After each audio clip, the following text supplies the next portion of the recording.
Bonjour à vous, j'espère que vous allez bien, j'espère que la rentrée s'est bien passée. Alors je vous introduis cette jolie jeune femme, il s'agit de Madame Linda Futso, kinésithérapeute au cabinet médical Vainqueur, qui va nous entretenir tout au long du mois sur plein de sujets importants tels que quoi Linda? Mal de dos, la rééducation pelvienne, voilà.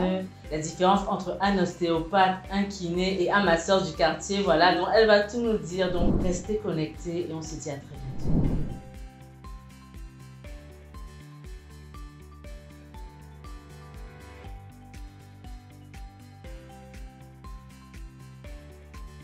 Bonjour à tous, moi c'est Linda Chemier, kinésithérapeute et neurobiologiste. Donc je vais vous entretenir sur quelques pathologies les plus fréquentes en kinésithérapie. Déjà nous allons parler du mal de dos. Qu'est-ce que c'est le mal de dos? C'est toute sensation douloureuse au niveau de la colonne vertébrale.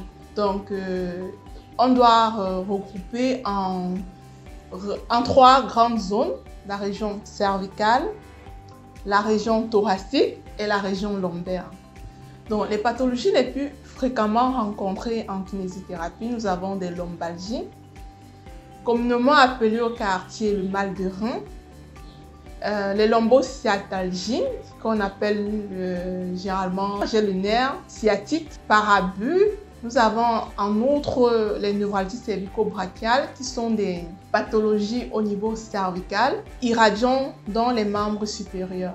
Donc, comme cause de ces pathologies, nous avons l'accumulation des mauvaises postures, des faux mouvements, le port à répétition des charges lourdes, donc l'état des matelas, le port des chaussures hautes, généralement chez les femmes, les talons assez haut.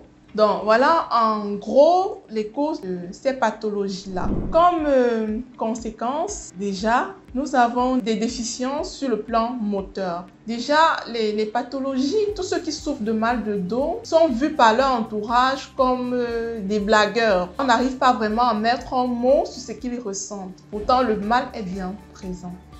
Donc, comme conséquence, nous avons des troubles moteurs.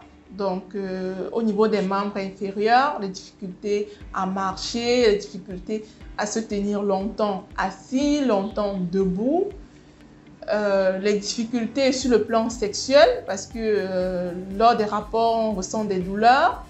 Nous avons en outre, au niveau des membres supérieurs, l'incapacité d'utiliser la main comme il faut, tout simplement parce que les nerfs ont été coincés au niveau du cou. Donc, toutes ces sensations sont à prendre en compte pour éviter des complications qui vont des déficiences moteurs jusqu'à la paralysie. Oui, il y a beaucoup de patients qui se retrouvent paralysés tout simplement parce qu'ils ont eu des douleurs au niveau du dos et qu'ils ont négligé. D'aucuns même ont des sensations de lourdeur, de fourmillement, de crampes au niveau des membres inférieurs, mais ne font pas le rapprochement avec la colonne vertébrale.